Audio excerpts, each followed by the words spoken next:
Olá pessoal, tudo bem? Vamos revisar aqui algumas questões que são importantes a respeito de direito constitucional e direito administrativo? Então vamos lá. Trouxe aqui alguns tópicos para você lembrar de dar uma olhada no seu material, no seu caderno e tentar lembrar aí conceitos que são importantes e como articular esses conceitos entre si para você conseguir dominar o tema e escrever suas respostas, analisar aí, às vezes, questões de são verdadeiro ou falso, enfim. Vamos lá. Primeiro tópico, tipos de Estado. Como isso pode ser cobrado? Bom, pode ser perguntado, por exemplo, quais são os tipos de Estado que existem, diferencie suas características. Isso é um exemplo, né? Pode ser cobrado de outras formas, mas vamos lá. Quais são os tipos de Estado? Primeiro, Estado antigo e o Estado moderno. Vamos lá, então. Quais são as características do Estado antigo? A primeira é a sua natureza unitária. O Estado antigo ele não possui uma divisão interior em funções, tá? Ele é unitário. E a outra característica que é muito importante que você se lembre, que é fácil de lembrar também, é a questão da religiosidade.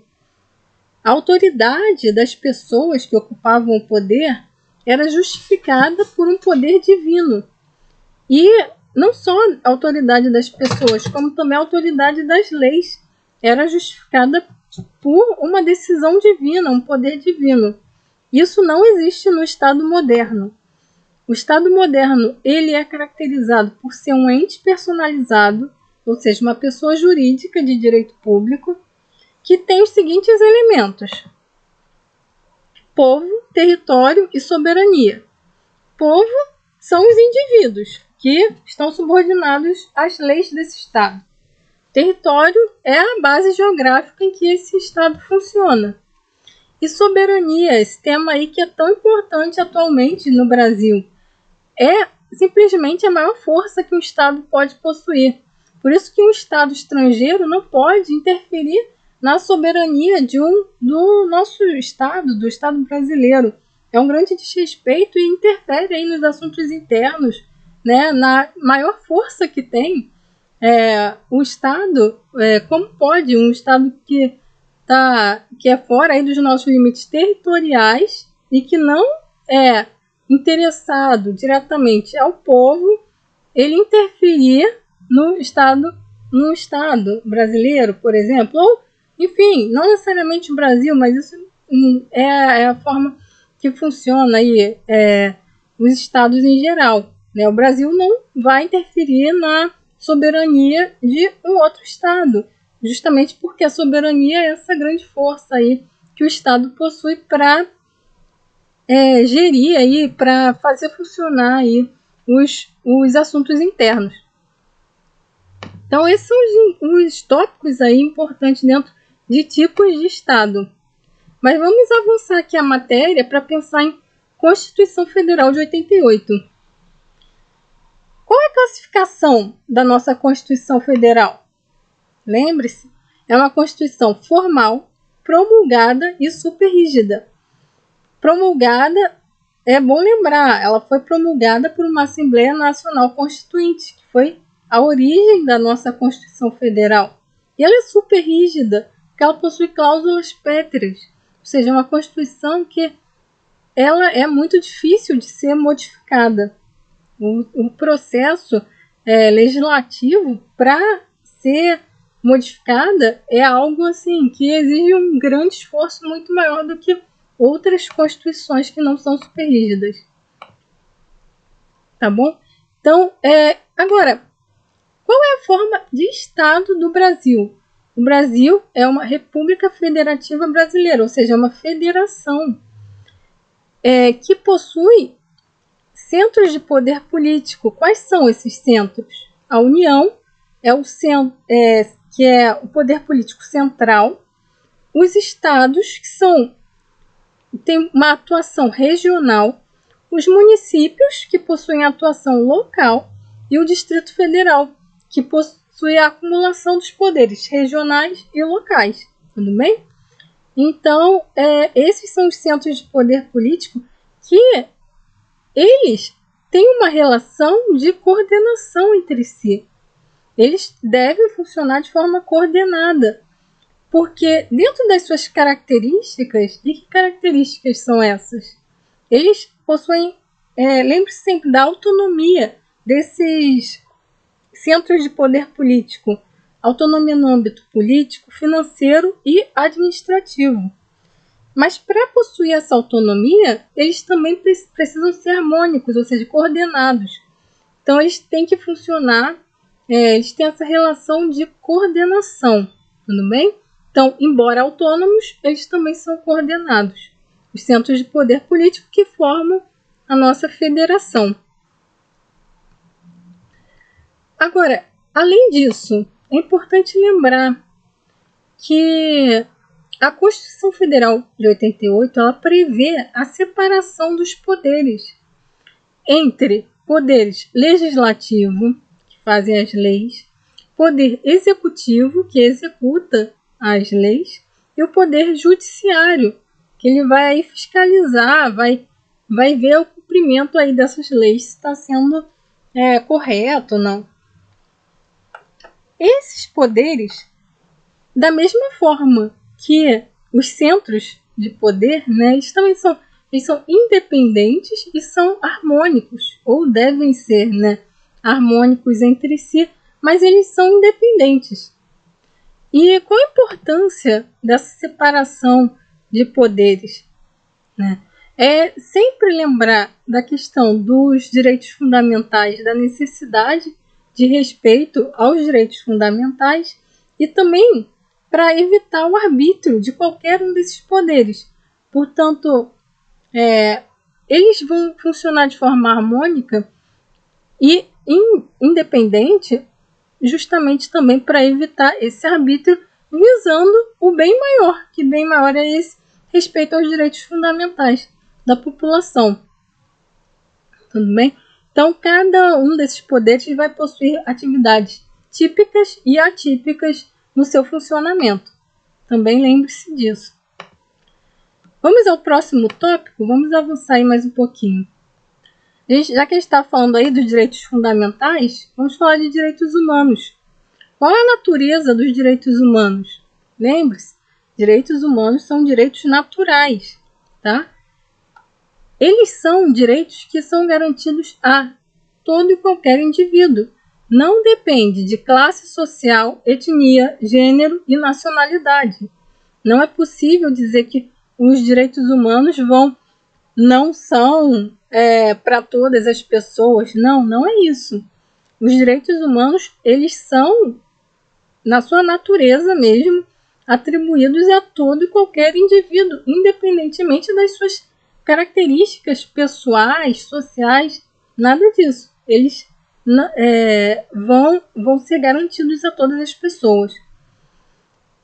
Agora, uma característica que é muito importante dos direitos humanos é que eles são interdependentes. Portanto, os direitos humanos, eles relacionam-se entre si, de forma que eles chegam a ser interdependentes. Não vai existir um direito humano que vai funcionar de forma sozinho. Não, um vai ser relacionado ao outro. Por isso, essa característica que é importante também você se lembrar, que eles são interdependentes e não podem ser isolados. E é bom lembrar também que é importante que a administração pública respeite os direitos humanos, né? E para funcionar a administração pública, é importante também lembrar que ela existe através dos órgãos públicos, né? E quais as características desses órgãos públicos? Mais uma vez, gente, olha, já é a terceira vez que menciono aqui como característica, né, desses conceitos aqui que eu estou trazendo, a questão da independência. Os órgãos públicos, eles são independentes, são autônomos, superiores e subalternos. Mas é importante lembrar que os órgãos públicos, eles devem observar um princípio que é basilar na sua atuação, o princípio da legalidade.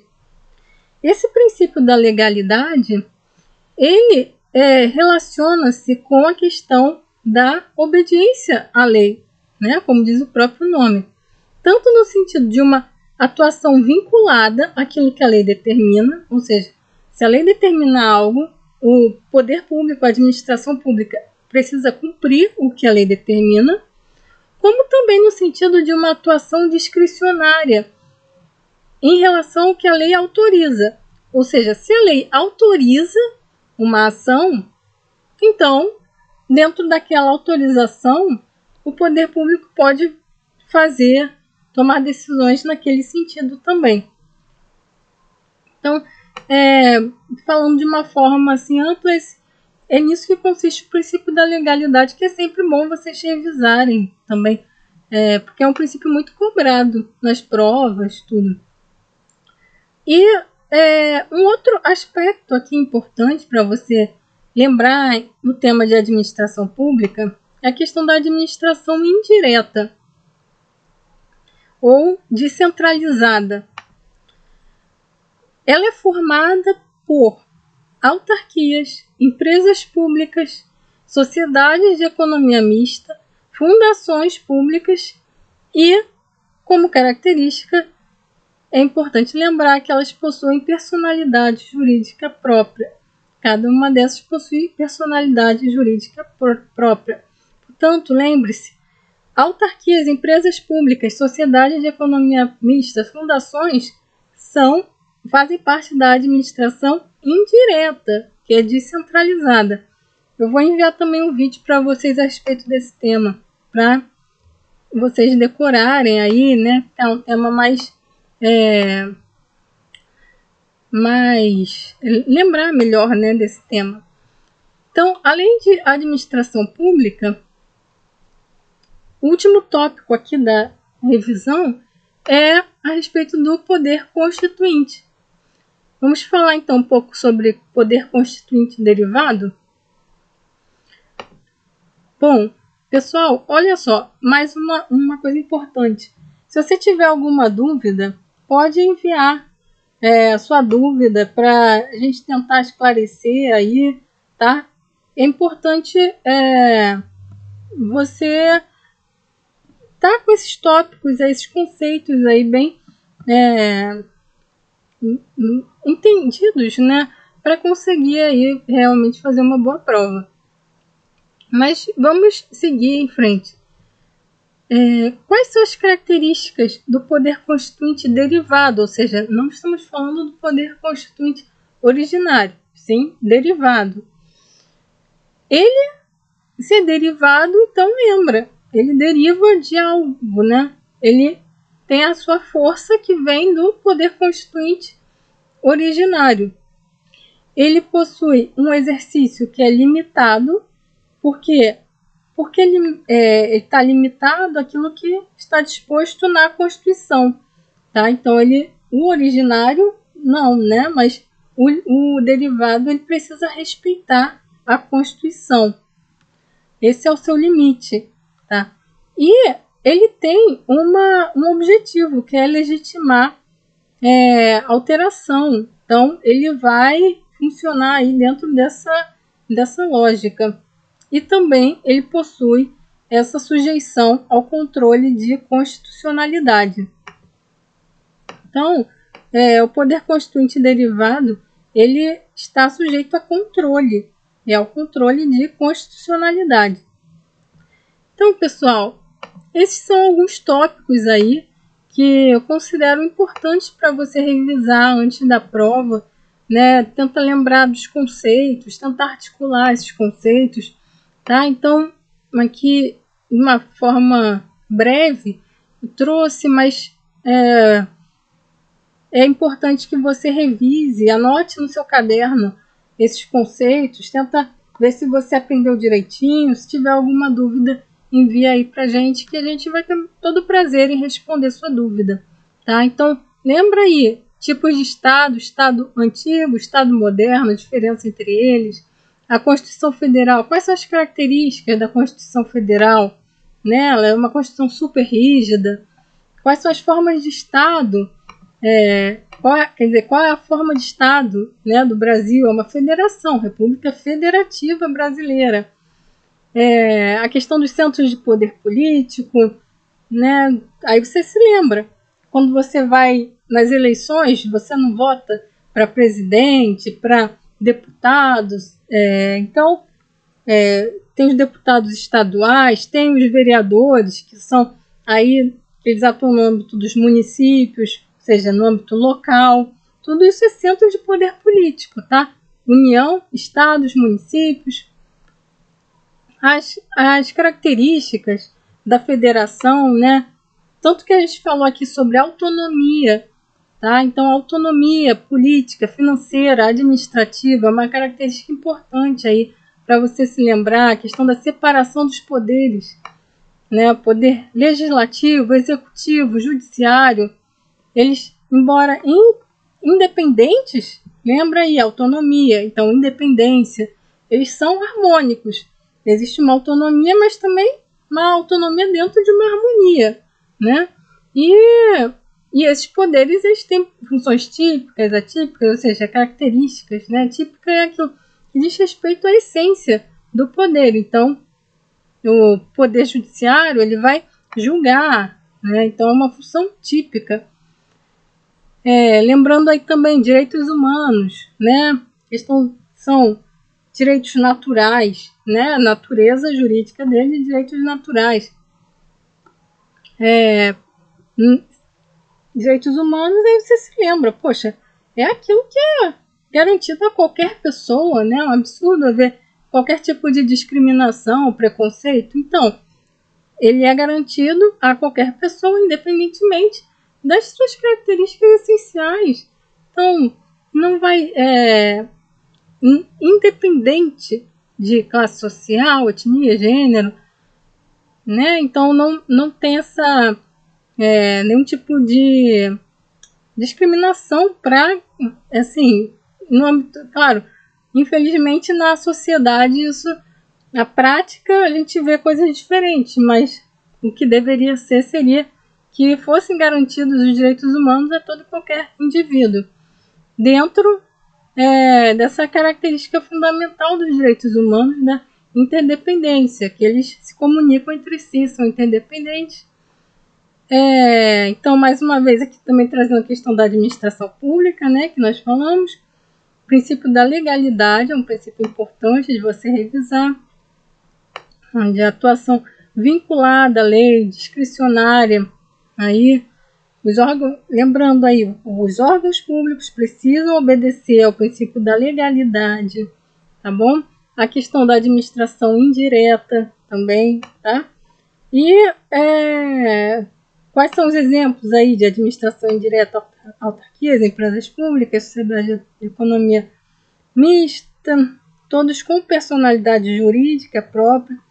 Poder constituinte derivado, ele vem do poder constituinte originário, é limitado pelo que está disposto na Constituição e tem essas outras características aí de ser sujeito ao controle de constitucionalidade.